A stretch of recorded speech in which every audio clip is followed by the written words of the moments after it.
Welcome back to the another lecture. आज के इस नए लेक्चर में आप सभी का स्वागत है। आज हम बहुत यूनिक टॉपिक से पढ़ने वाले हैं कि भाई कोई भी प्रकाश किरण आती है तो वो परावर्तन के पश्चात किधर की ओर मुड़ेगी। ठीक है, इस बारे में हम चर्चा करने वाले हैं। यानी मतलब कोई भी प्रकाश किरण आती है, कोई भी रे आ रही है, कोई भी प्रकाश किरण आती है तो वो किधर को जानी चाहिए। ठीक है, उसका व्यवहार कैसा, उसका बिहेवियर कैसा है। ठीक है, परावर्तन के पश्चात वो किधर को जाएगी, इस बारे में हम पढ़ने वाले हैं। तो फर्स्ट ऑफ ऑल सबसे पहला आता है हमारे पास कि जब कोई प्रकाश किरण, ठीक है, जब कोई प्रकाश किरण मुख्य अक्ष हम पढ़ के आए। मुख्य अक्ष क्या होती है, जो हमारे क्या कहते हैं, जो हमारा वक्रता केंद्र होता है और ध्रुव को मिलाती है, उसको हम क्या कहते हैं, मुख्य अक्ष कहते हैं। ठीक है, अब कहते हैं जो मुख्य अक्ष के समांतर होती है, ऐसी प्रकाश किरण जो मुख्य अक्ष के समांतर आ रही है, जैसे कि ये वाली। समांतर का मतलब है कि भाई ये एक दूसरे से मिले ना। ठीक है, बिल्कुल एक समान इस तरीके से आ रही है, यानी ये इस तरीके से बिल्कुल समांतर आ रही है। तो बात क्या है, कोई भी प्रकाश किरण जब भी मुख्य अक्ष के समांतर आएगी तो वो परावर्तन, यानी जो चिकनी परावर्तन कहां से होता है, चिकनी सतह से। और यहाँ पर हमने देखा कि ये हमारे पास बाहर से, अंदर से तो धसा हुआ भाग चिकनी सतह है और बाहर से इस पे पेंट हो रहा है। अगर वो बाहर से पेंट करा हुआ है, उभरे हुए भाग से पेंट है, तो वो कौन सा दर्पण होता है, वो होता है अवतल दर्पण। ठीक, तो जब भी कोई प्रकाश किरण मुख्य अक्ष के समांतर आती है तो वो परावर्तन के पश्चात मुख्य अक्ष को जिस भी बिंदु पर काटेगी, ये नहीं, मुख्य अक्ष को जिस भी बिंदु पर काटेगी, ठीक है, तो वो क्या कहलाता है, उसका फोकस बिंदु कहलाता है। अब जैसे यहाँ पर ये जो प्रकाश किरण आई है मुख्य अक्ष के समांतर, तो यहाँ पर जो है इसने मुख्य अक्ष को इस बिंदु पर काटा है, ये वाला जो है। ठीक है, तो ये हो गया हमारा फोकस बिंदु। क्या होता है, फोकस बिंदु।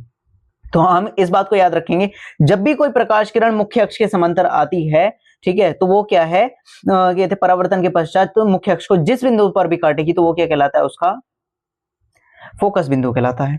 ठीक है, नेक्स्ट अगर हम इसे उत्तल दर्पण में देखें तो उत्तल दर्पण में हमें ऐसा लगेगा, देखो आपतित किरण आ तो रही है, मतलब आने वाली किरण जो है वो आ तो मुख्य अक्ष के समांतर ही रही है। परावर्तन के पश्चात वो ऐसा लगेगा जैसे मुख्य, सॉरी, ऐसे मतलब फोकस बिंदु से आ रही हो। ठीक है, ऐसा लगेगा कि फोकस बिंदु से आती हुई प्रतीत होती है।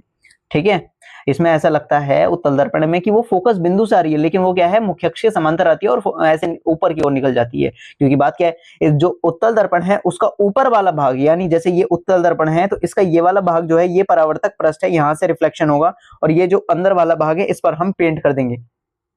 ठीक है, नेक्स्ट हो जाता है, नेक्स्ट क्या है भाई, नेक्स्ट इसका बिल्कुल जस्ट डिफरेंट, बिल्कुल उल्टा देखेंगे हम। कहने का मतलब क्या है, एक मिनट, इसका जस्ट बिल्कुल उल्टा देखेंगे कि भाई जब अभी तक हमने पढ़ा था कि कोई भी प्रकाश किरण अगर मुख्य अक्ष से समांतर आती है तो वो मतलब मुख्य अक्ष को जिस भी बिंदु पर काटेगी तो वो क्या कहलाता है, फोकस बिंदु कहलाता है। लेकिन अब की बार बात क्या हुई है कि भाई अगर कोई भी प्रकाश किरण फोकस बिंदु से ही जाए तो, ठीक है, मतलब अगर कोई प्रकाश किरण आ रही है वो फोकस बिंदु से ही जाए तो वो भाई फोकस बिंदु से जाने के बाद ऐसी हो जाती है जैसे मुख्य अक्ष के समान, मतलब परावर्तन के पश्चात मुख्य अक्ष के समांतर हो जाती है। जैसे कि यहाँ पर ये कंडीशन हो गई है कि देखो भाई ये प्रकाश किरण आई है, परावर्तन के पश्चात इधर की ओर चली गई, यानी मुख्य अक्ष के समांतर ओर चली गई।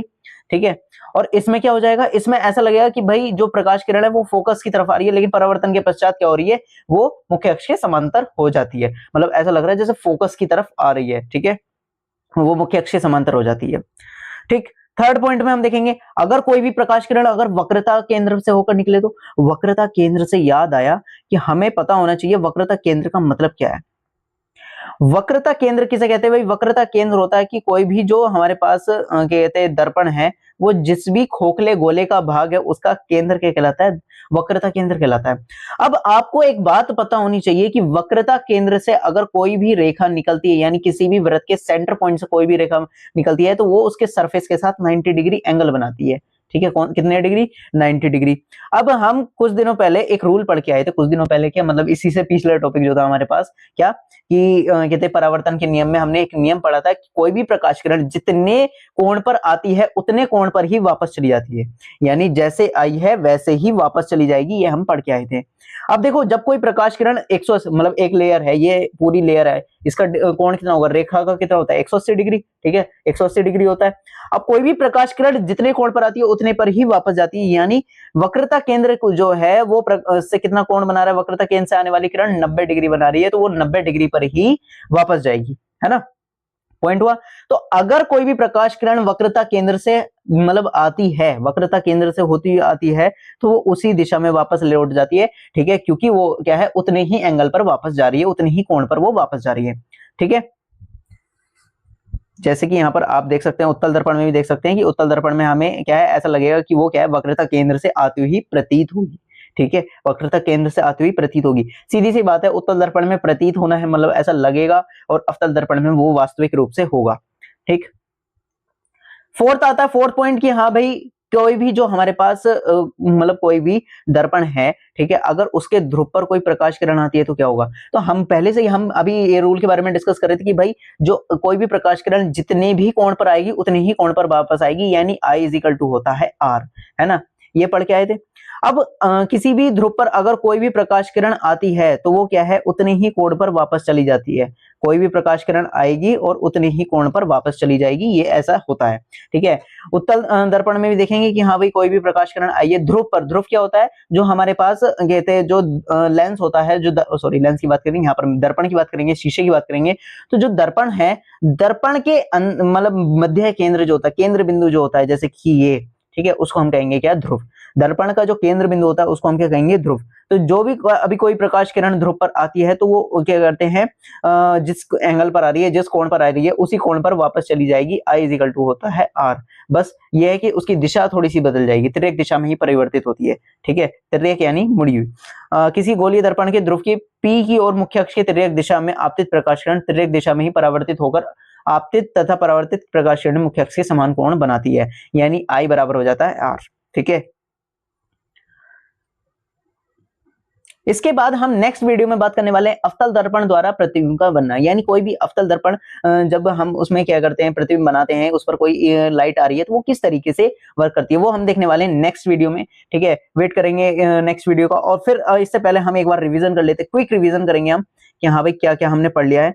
हमने सबसे पहले आज पढ़ा हमने, एक मिनट, ये क्या हो जाता है रे, देखो भाई, जब भी आप पढ़ने बैठे, ठीक है, कॉपी पेंसिल साथ में लेके बैठे, आप जो जो मैं बता रहा हूँ, ठीक है, जो जो मैं नोट डाउन करवाता हूँ उसको लिखना जरूरी होता है। ठीक है, उसको नोट डाउन करना जरूरी है। अगर आप ये नहीं कर रहे तो मतलब आपके दिमाग को कोई भी बात हिट नहीं करेगी।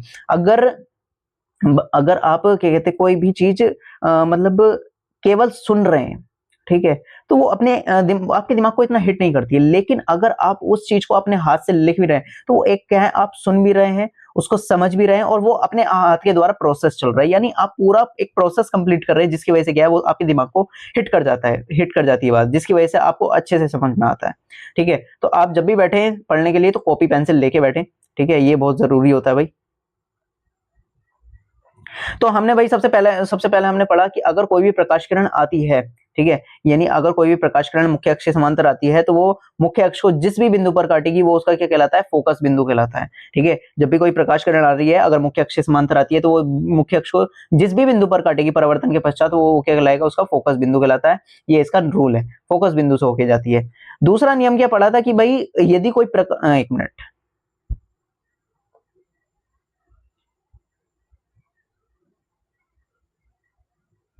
दूसरा नियम हमने क्या पढ़ा था कि भाई जब भी कोई प्रकाश किरण कहते फोकस बिंदु से होकर जाएगी, जस्ट उसका डिफरेंट पढ़ा था कि जब भी कोई प्रकाश किरण फोकस बिंदु से होकर जाएगी तो वो परावर्तन के पश्चात मुख्य अक्ष के समांतर हो जाएगी। जब भी कोई प्रकाश किरण फोकस बिंदु पर होकर आएगी तो वो क्या है, मुख्य अक्ष के समांतर हो जाएगी। ठीक, फिर थर्ड पॉइंट हमने क्या पढ़ा था कि अगर कोई भी प्रकाश किरण वक्रता केंद्र पर आती है, कहां पर, यदि कोई भी प्रकाश किरण वक्रता केंद्र पर आती है तो वह उसी दिशा में वापस लौट जाती है, यानी जिस एंगल पर आई थी उसी दिशा में वापस लौट जाएगी। ठीक है, ऐसा केवल वक्रता केंद्र पर आने वाली प्रकाश किरण के संपर्क में आने पर होता है। ठीक है, मतलब वक्रता केंद्र पर आने वाली प्रकाश किरण में होता है ऐसा। ठीक, इससे नेक्स्ट आ जाता है हमारे पास कि अगर कोई भी मतलब ऐसा हो जाए कि हाँ भाई ये उस पर आ जाए, ध्रुव पर आ जाए। अब हमें पता है ध्रुव क्या होता है कि भाई जो हमारे पास दर्पण है उसका जो मध्य बिंदु होता है उसको, या केंद्र बिंदु होता है उसको हम क्या कहते हैं, ध्रुव कहते हैं। ठीक है, यदि कोई प्रकाश किरण ध्रुव पर आती है तो वो भाई जो मुख्य अक्ष के साथ एंगल बन रहा है ना, आई आपतन कोण, उसी उसका क्या है, परावर्तन कोण उसके बराबर होता है, वो उसी दिशा में, दूसरी दिशा में निकल जाएगी। मतलब जितना उसका आपतन कोण है उससे परावर्तन कोण उतनी समान परावर्तन कोण पर दूसरी दिशा में निकल जाएगी। ठीक है, जैसे यहाँ पर ये दे रखा है, इस दिशा में आई है और नीचे की तरफ निकल गई। ठीक है, जस्ट एज सिंपल। अब मिलते हैं जल्दी नेक्स्ट वीडियो में, ठीक है, एक नए टॉपिक के साथ, जो कि है हमारा अवतल दर्पण के द्वारा प्रतिबिंब का बनना। अगर वीडियो पसंद आई हो तो लाइक करें, सब्सक्राइब करें। Tata bye bye, see you, मिलते हैं फिर जल्दी नेक्स्ट वीडियो में।